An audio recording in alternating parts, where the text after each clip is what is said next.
Jelang pemilihan umum tahun 2024 mendatang, suhu politik tingkat nasional hingga daerah mulai memanas.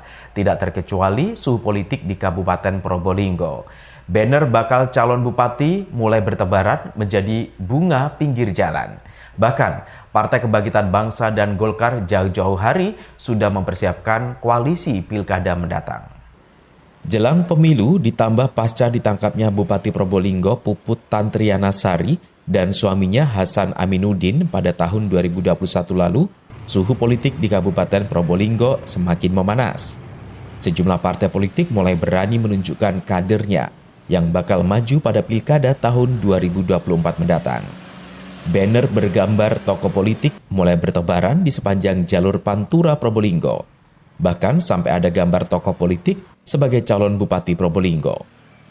Sebagian tokoh lain masih terkesan malu-malu kucing memproklamirkan sebagai calon bupati. Mereka hanya memampang wajah dengan tulisan ucapan. Salah satu mesin partai yang mulai panas adalah Partai Kebangkitan Bangsa dan Golkar. Mereka jauh-jauh hari mempersiapkan koalisi pada pilkada mendatang. Bertempat di rumah pribadi Ketua DPD Partai Golkar, Oka Mahendra, Ketua DPC PKB Kabupaten Probolinggo, Malik Haramain, menggelar pertemuan tertutup. Dengan didampingi pengurus masing-masing partai, diperoleh kesepakatan sama-sama ingin memajukan Kabupaten Probolinggo ke depan. Ini alhamdulillah kami bisa diterima dengan sangat-sangat baik oleh Pak Oka, dan kami banyak berdiskusi, terutama berdiskusi untuk ayo kita bangun bersama-sama Probolinggo. Kenapa? Karena saya merasa yakin Partai Golkar ini partai yang senior. Dia punya banyak konsep tentang pembangunan, terutama Kabupaten Probolinggo. Maka saya kira Probolinggo butuh teman-teman atau kontribusi dari teman-teman Golkar.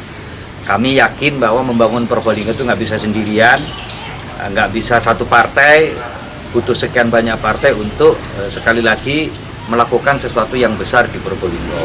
Saya optimis dan yakin itu bisa dengan cepat kita lakukan karena Probolinggo punya sumber daya alam melimpah. Probolinggo punya SDM yang melimpah, maka kami sama sekali tidak khawatir dan kami selalu optimis Probolinggo bisa dibangun dengan kekuatan-kekuatan politik yang ada, termasuk dengan Partai Kebangkitan Bangsa, dengan Partai Golkar dan teman-teman yang lain. Ya sebetulnya ini kan penjajakan, Mbak. Artinya begini, kami tidak mau bahwa koalisi itu dibangun dadakan. Kalau bahasanya Kiai tadi itu ya koalisi itu mestinya berdasarkan koalisi emosional begitu. Koalisi ideologis dan koalisi yang memang keluar dari kesadaran kami sendiri atas nama kebutuhan Probolinggo. DPC PKB yang dimotori oleh Ketua DPC secara langsung, Mas Malik Haramain ini yang datang kemari dalam rangka untuk safari politik tentunya.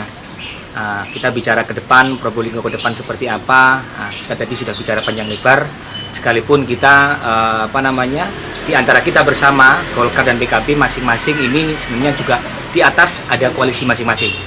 Kita ada yang namanya koalisi Indonesia Bersatu, PKB mungkin juga ada yang namanya koalisi Semut Merah, kan begitu ya. Kita sendiri juga mempunyai usungan calon presiden masing-masing. Nah, tapi untuk Probolinggo ke depan, terlepas dari koalisi yang ada di atas, maka untuk urusan Probolinggo ke depan kita tadi sudah bicara sangat banyak, intens, dan insya Allah antara Golkar dengan PKB ini punya satu kesamaan yang sama. Nah, bagaimana kita bisa membangun Probolinggo ke depan menjadi ke arah yang lebih baik. Seperti diketahui, Malik Haramain pernah ikut pilkada Kabupaten Probolinggo tahun 2018 silam, namun kalah dengan Bupati incumbent Puput Tantriana Sari. Sedangkan Oka Mahendra merupakan politisi muda dari Partai Golkar. Farid Fahlevi, CTV.